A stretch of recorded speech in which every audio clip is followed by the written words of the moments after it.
Hey everybody, welcome back to the channel. In this video, you're checking out an updated Magicka Templar build for the Greymoor chapter in the Elder Scrolls Online. And you guessed it, this is a Vampire Templar build, aka the VAMPLAR. And this build is intense, you guys. Well over 6k spell damage on the setup, as well as great heals over time and survivability. And it's just a lot of fun to play. As usual, we'll be going over the stats, the gear set options, skills, champion points. I'll talk about the outfit style and throw in some gameplay as well.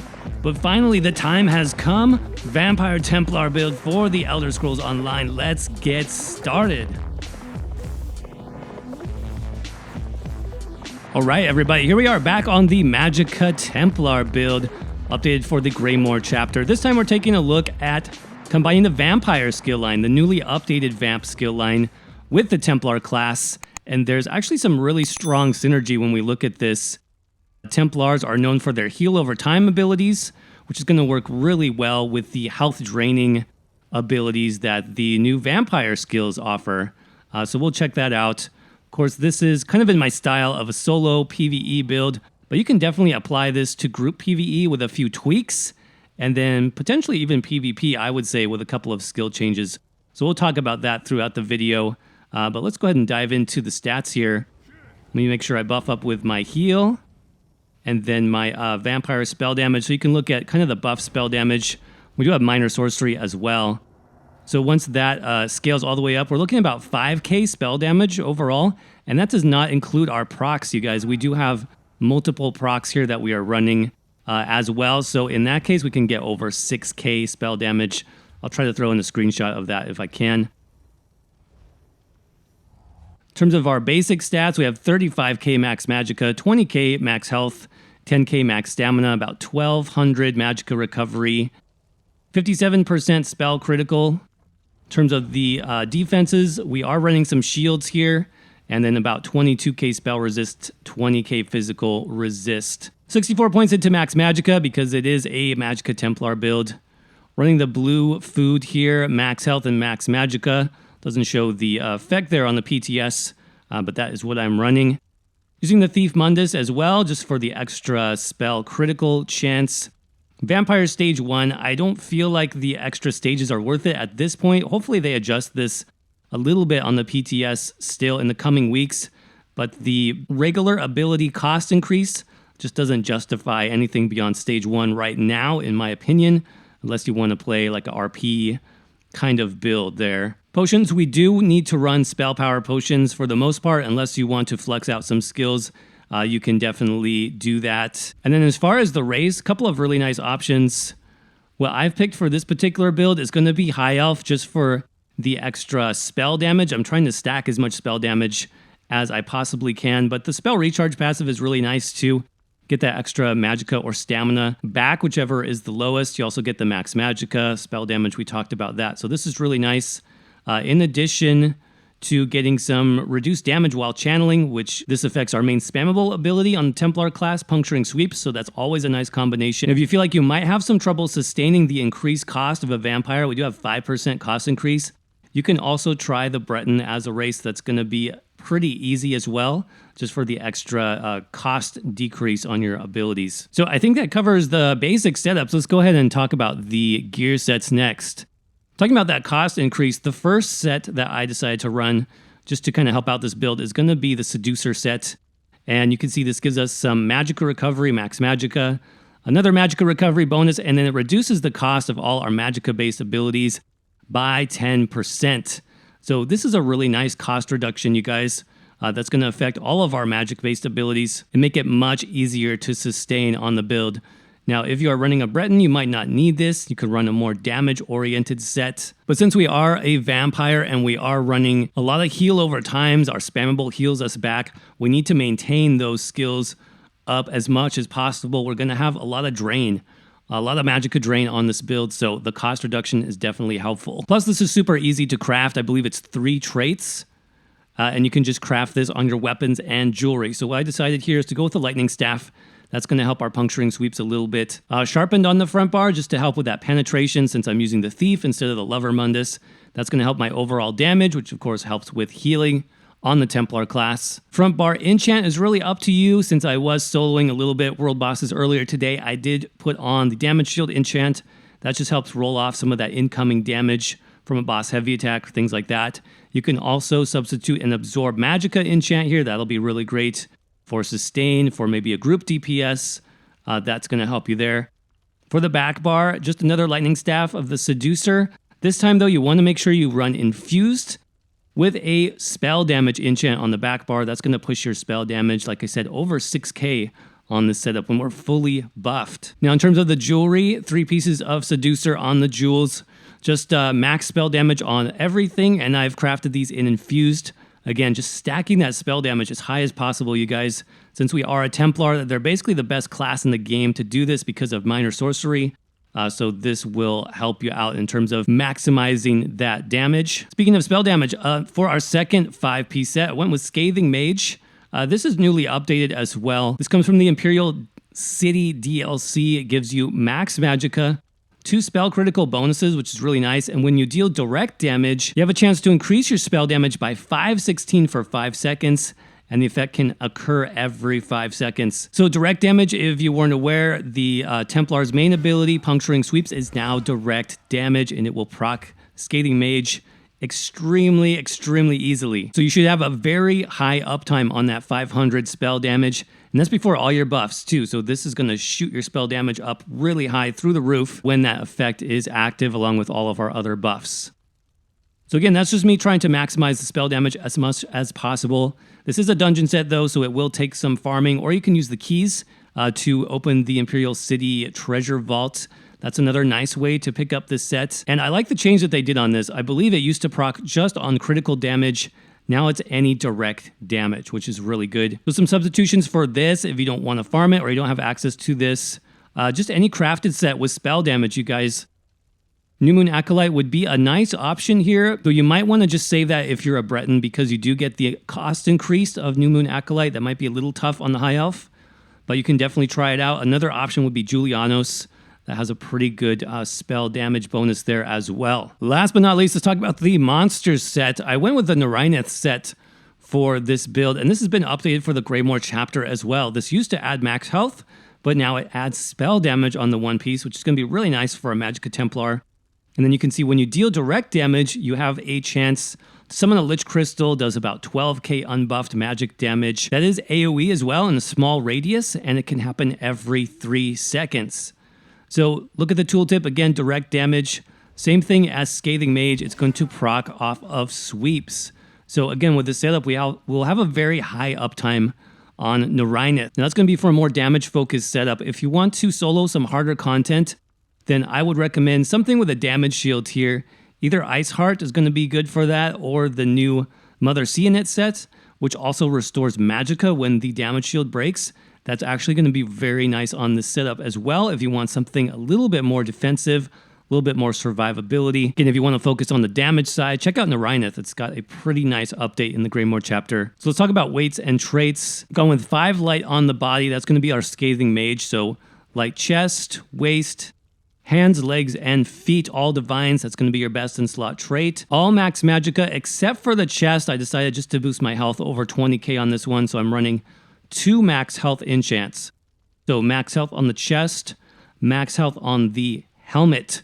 As far as that monster set, I am running 1 heavy helmet and then 1 medium shoulder. That's just to maximize our Undaunted passive. We get an extra 6% bonus max health, max stamina, and max Magicka from having 3 different types of armor equipped. All right, let's jump into the skills next, starting on our front bar and our main vampire ability for the setup. It's going to be Simmering Frenzy. This is where a lot of the spell damage comes on this build. You can see we get 660 spell damage. This does cost health, and it is a toggle ability now. So you toggle this on, start to drain your health, and then your spell damage will go up. So the longer I leave that going, the more it's going to cost my health. And you're basically going to be over 2k health per second once that is fully active. But it also doubles the spell damage. So over 1,200, about 1,300 spell damage total from that buff, which is absolutely insane. I mean, that's a crazy amount of spell damage just from one ability. But the risk, of course, is the other morph does not double the health cost or the spell damage. It just keeps it consistent throughout, which is going to be a lot easier to maintain. And the other nice thing about that other morph is it does turn into a burst heal as well. So as soon as you drop the, I believe it's called Fury, the other morph, as soon as you toggle that off, you get a nice little burst heal on the back end of it. So I recommend you check out both morphs and just pick whatever you're more comfortable with for this setup. Again, that is with the new Greymoor chapter from the updated Vampire skill line. That's the second ability here. And again, either morph, but Simmering Frenzy will give you the most spell damage possible. Next up, we got Channeled Acceleration. This is from the Psijic Order skill line. That's the third ability that you get there. And then this just gives us Minor Force, which increases our critical damage by 10%. Also, we get some nice movement speed for a few seconds once that is active. And what's really nice too is through the passive, you get a bonus damage shield here. So I do like that, especially if you're soloing. That's really nice for soloing bosses, just to have that extra free damage shield when you block. So definitely check that out. Third ability is kind of a flex spot. I was experimenting today with Exhilarating Drain.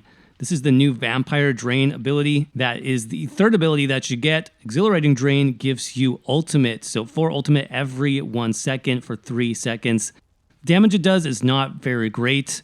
The healing is okay. It does increase the less health that you have. So you can play around with that if you want to extend the vampire build a little bit further. In most cases, though, I'm going to run something else, probably a damage shield for more difficult content. Something like Dampen Magic from the Light Armor skill line will be nice in this spot as well.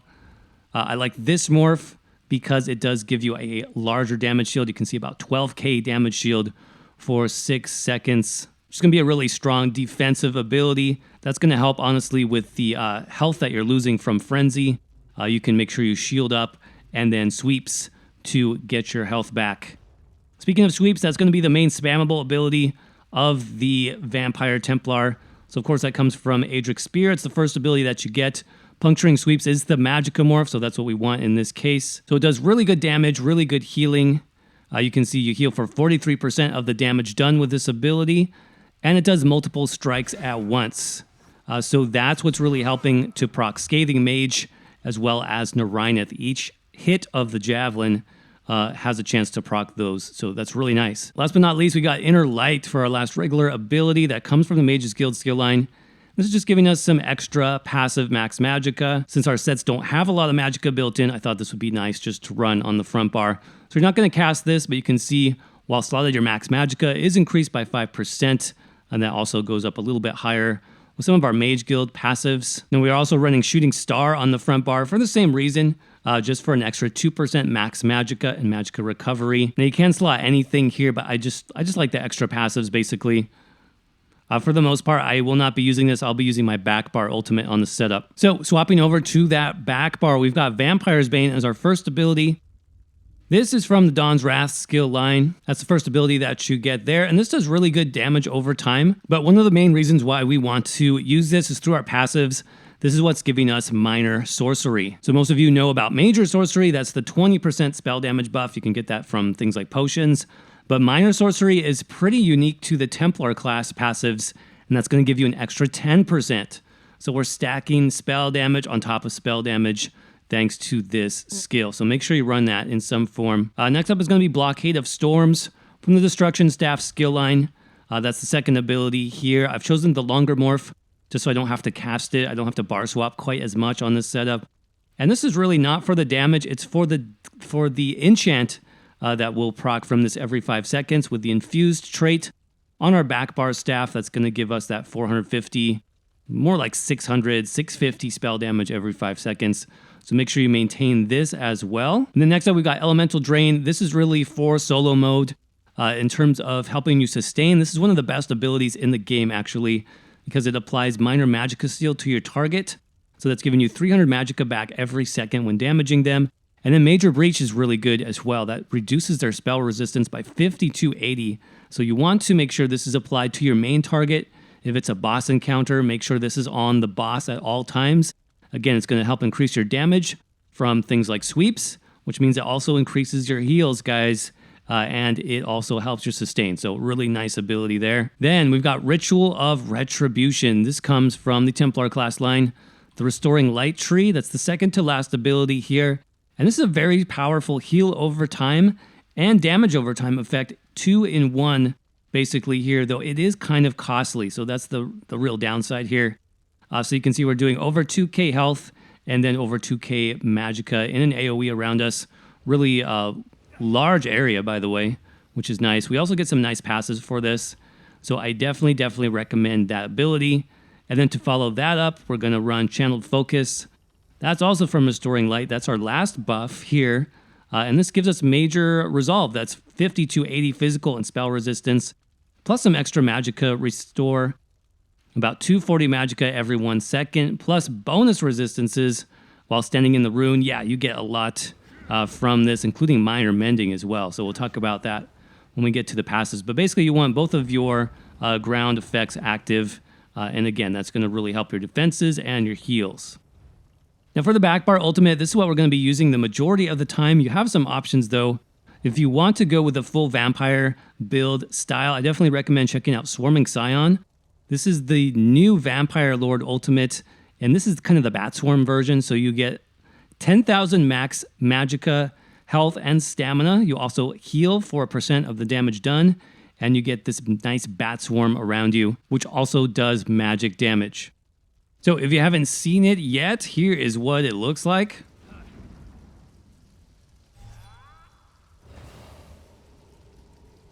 There you go. So you see the Bat Swarm around us as well. That's doing damage. That's healing us. So that's going to combine really well with the Templar damage over time and heal kit.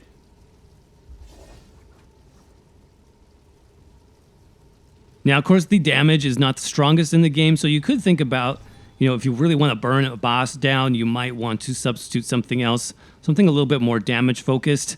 In that case, I would just recommend the Destruction Staff Ultimate Elemental Rage here. In this position, that's going to give you some stronger damage over time for basically the same ultimate cost. It might be a little bit cheaper actually, but you'll do a lot more damage on this. So definitely consider that if you want more damage on the build, but if you want more of the RP flavor and the vampire feel of the playstyle, then definitely use the Vampire Ultimate. All right, so that covers the abilities. Let's talk about passives really quickly. What is important on the Vampire Templar? Let's jump to vampire passives first. A lot of these you will not be using because we decided to stay as a stage 1 vampire. Now, if you decide to feed all the way to stage 4, you can use more of these. The higher stage you are, the more negative effects you have, and that's described in the feed passive here. So at stage 4, you have 0 health recovery. You take 20% more flame damage, 20% cost increase of your regular abilities, including your ultimates, but then you have negative 40% of your vampire ability cost. So that ultimate is going to be pretty cheap if you decide to use the Vampire Lord ultimate. Also, Simmering Frenzy is going to be much cheaper, and that's going to help your survivability. So there is a trade-off there. You can definitely experiment with different levels and see what you prefer. But for me at this time, stage 1 seems to be about the best. The Darkstalker, you do get a decreased time to enter sneak, so that is nice if you like sneaking. Strike from the Shadows, this really only has to do with mist form, sneaking, or invisibility. If you are using those, you do get some extra spell damage, which can be nice. Blood Ritual, that's how you infect another player. Undeath, this is only at stage 3 or higher, you guys. So you have to be stage 3 if you want to take advantage of that extra damage reduction up to 30%.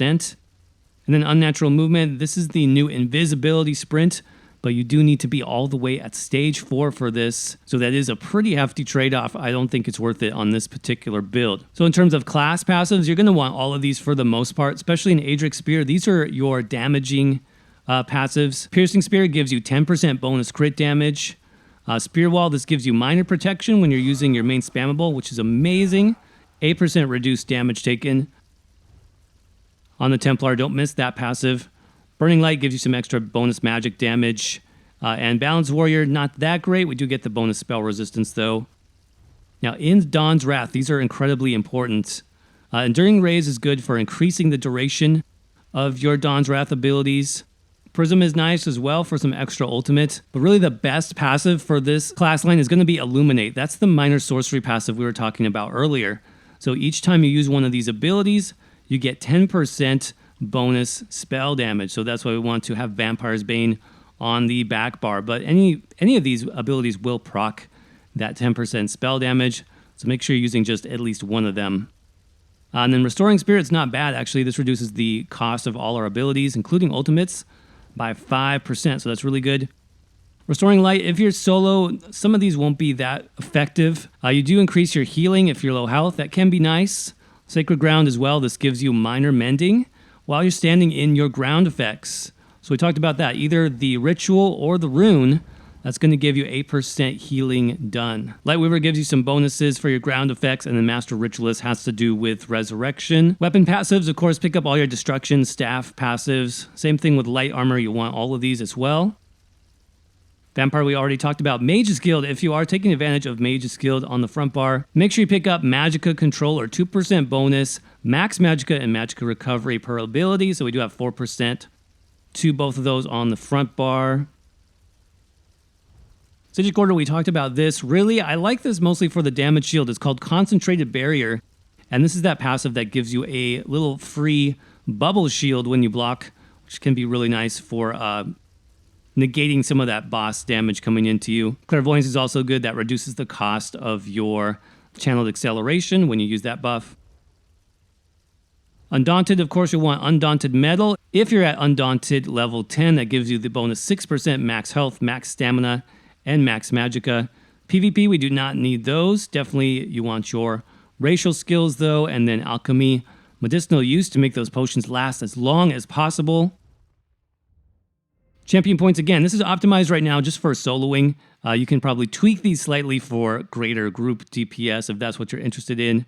But here's what we have to start with. 34 Warlord, 27 Sprinter, 56 Tenacity, 75 Arcanist, 37 Mooncalf, 23 Shadow Ward, 18 into Tumbling, 32 into Blast, 51 Elfborn, 49 Elemental Expert, 43 into Spell Erosion, 72 Master at Arms, 23 into Thaumaturge in the red tree, 72 Ironclad, 49 Hardy and Elemental Defender, 20 into Thick Skin, 24 Light Armor Focus, and then 56 into Bastion. This, of course, increases our damage shield effectiveness by 20%.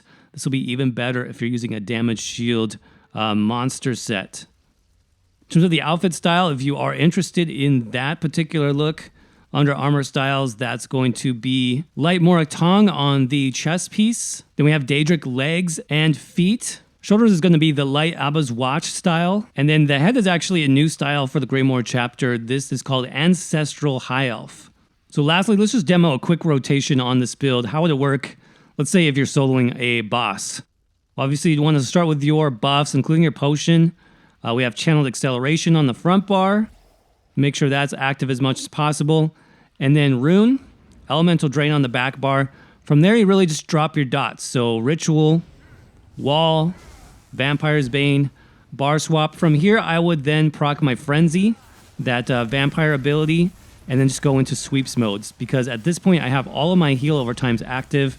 And you can see I'm really not losing too much health, just barely dips there. So again, make sure you have Ritual, Wall, Vampires on the back bar. Front bar is just sweep, sweep, sweeps. And that is pretty much it. All right, everybody, that's going to wrap it up for the Vampire Templar, aka the VAMPLAR build for the ESO Greymoor chapter. I hope you guys enjoyed this one. This is a lot of fun to put together. Of course, if you did, make sure you crush that like button for me. It does really help out the channel. Also, if you're new here, make sure you hit that subscribe button for more build videos just like this. And hit that bell icon to make sure you don't miss anything. If you'd like to support the channel further, there's links to my social media below, as well as that juicy join button. Make sure you check that out for more information on becoming a channel member. Of course, shout out to the many channel members who are already supporting HTM right here on YouTube. You guys are amazing. Thank you so much for your support. I also have a new website, hacktheminotaur.com is now live, and I am posting written guides for all of my videos here, just so you can have something to refer back to later if you have any questions on the build. Make sure you check that out. There'll be a link down in the description below. As always, thank you all so much for watching. Hope you have a great day. Stay safe out there, and I will see you around in the next video.